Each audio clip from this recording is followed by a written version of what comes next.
R.I.D's been putting out quite a few new figures lately that I can't find anywhere. My local Walmarts and Targets are failing me to restock, and I can't get out to a Toys R Us lately. Luckily, this is where Christmas comes in handy, because look what was under the tree for me.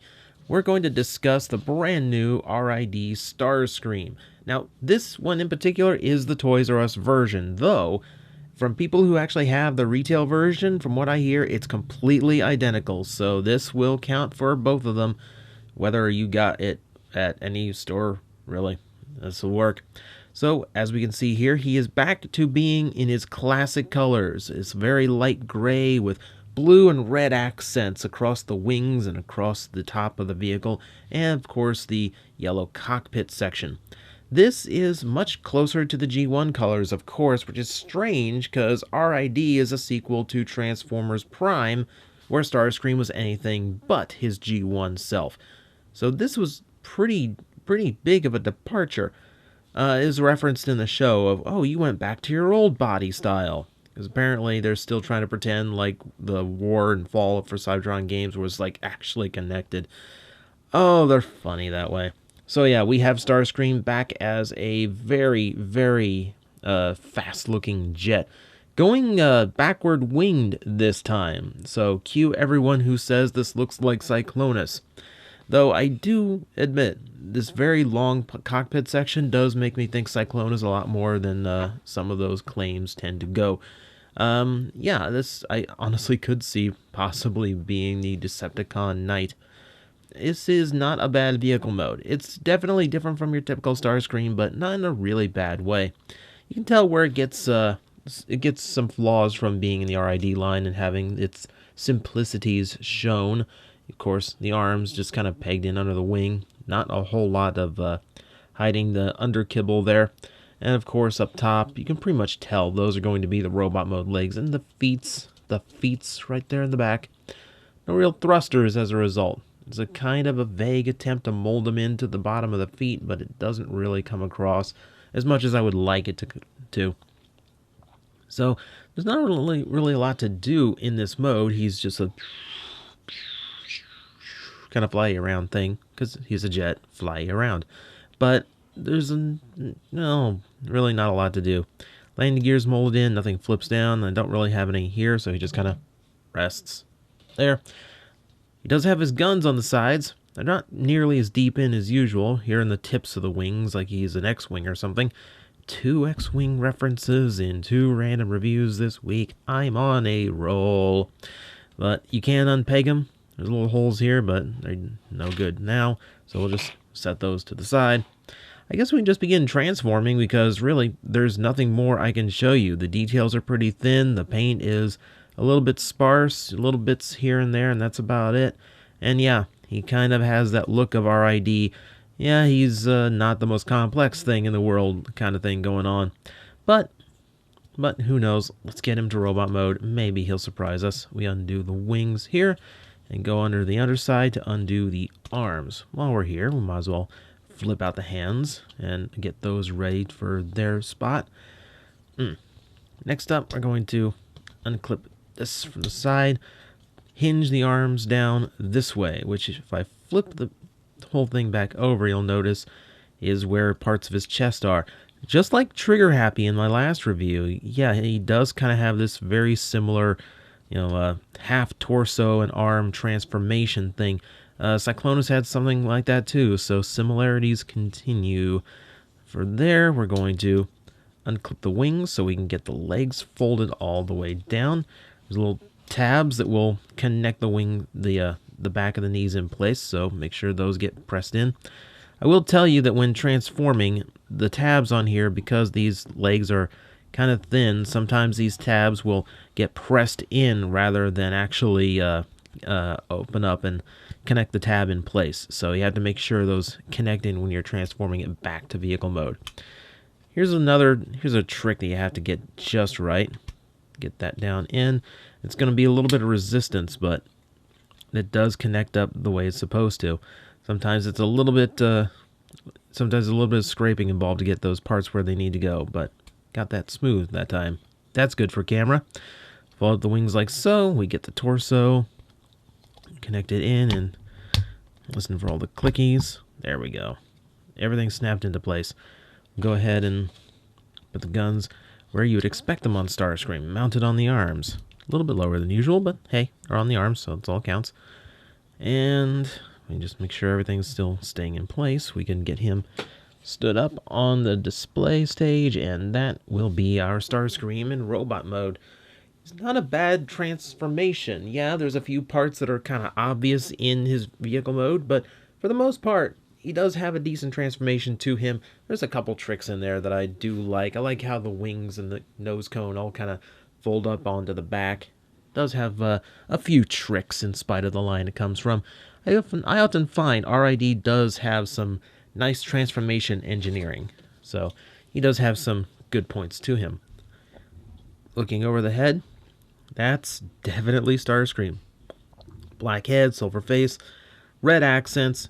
He is the Decepticon schemer once more, and far, far more recognizable than his previous R.I.D. Prime counterpart. I do like it. I do like the return. I kind of like the idea of kind of meshing the classic stuff with the current current cartoon stuff, kind of bringing it back and getting some of these designs back into fiction. You know, sometimes you don't need to reinvent the wheel. The wheel works just fine on its own, and Starscream always kind of worked. The design they went for on this one is interesting because we do have a very classic Starscream. You can see these little side intakes, and again, you see the vents on the chest and everything. A little bit of the cockpit is left on the chest, right where it's supposed to be. And the color layout is definitely G1 Starscream inspired. But we do have some interesting shapes going on. He's much wider torsoed than usual, and we have these very long and sharp shoulder pauldrons, as well as the wings, which would traditionally be butterflied out, now hang down. It's interesting to me because, I know, this is where I kind of find the Toys R Us version a little bit disappointing, because between these shoulders and those wings, doesn't this look like he's just made to be Emperor Starscream? Like, if he was molded to have, like, a little crown, instead of just having the straight-up Starscream head, the wings could have been purple, that could have been purple, and it could have looked like he was in, like, full coronation mode. Unfortunately, not in the cards, or at least not yet, because those are definitely the shapes that you would go for if you're talking that. It's kind of interesting to know that it would technically be possible if you ever wanted to make a Starscream that could do that. But no, it's just straight up, this is how Starscream's going to look for a little while. And I don't mind it so much either. The wings just never have a place to go on transforming jets, so to come up with a cape for him is a little bit different than just your standard hanging off as some big wing pack. You can do that and raise these things up, but it does kind of look rather ridiculous that high up. But hey, the option is there should you want it. And be careful swinging these down, because they are just kind of mushroom pegged in there, and they do not like staying in place if you push them too hard. Overall feel, everything's okay. The hips are looser than I would like. I've seen worse than this. These at least hold a position, but they don't stay in that position very well. I'd like those to be a little bit firmer. And of course, yeah, it's R.I.D, so you get plenty of little hollowing here and there. They are meant to be kids' toys and easily affordable, so you kind of have to go with that these days. So what do we do with articulation? Well, let's see. Head does turn. It's restricted thanks to that collar that's around his head, but you get mostly natural movement out of it. You get universal movement in the shoulders, hinge here, swivel there, ball joint in the elbow, full range. That means rotation, spinning, as well as 90-degree bend. Nothing in the waist. Transformation prevents that, but you do have plenty going on in the legs with fully ball jointed hips, plenty of motion, even though they are fairly loose. A swivel just below, and then a knee, which is pretty good at bending itself. Not a whole lot to do with the ankle, but they are bent inwards, so he stands more naturally. Lets you have a decent pose with your Starscream. You know, he doesn't do too bad of a job, just in case you want a nice basic action pose. So not tremendous in the articulation department, but he gets the job done. Just wish the joints were just a little bit stronger than that. Now, of course, we do have his guns, which traditionally would be on his biceps, but here on his forearms. At least they're trying, and at least that's a little bit more workable than having them on his forearms, because it's a little bit strange. You want your gun to be pointed the way your arm's pointed, and sometimes it doesn't work when they're on the bicep. And you can have these things mounted in the hand if you don't want the arm cannon look. They are a little bit small for that, I will admit. These coming off as twin pistols might actually be a little bit more suited for the guy, even though it's not his traditional look. It's the Prime universe. Starscream doesn't always go traditional, so maybe the weapon loadout is time to change as well.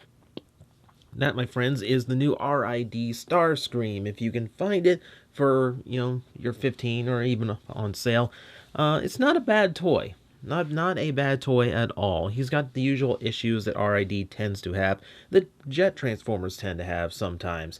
But some of the parts are just a little bit larger and make it a little bit more easy to see those flaws. The shoulder pauldrons under the wings especially.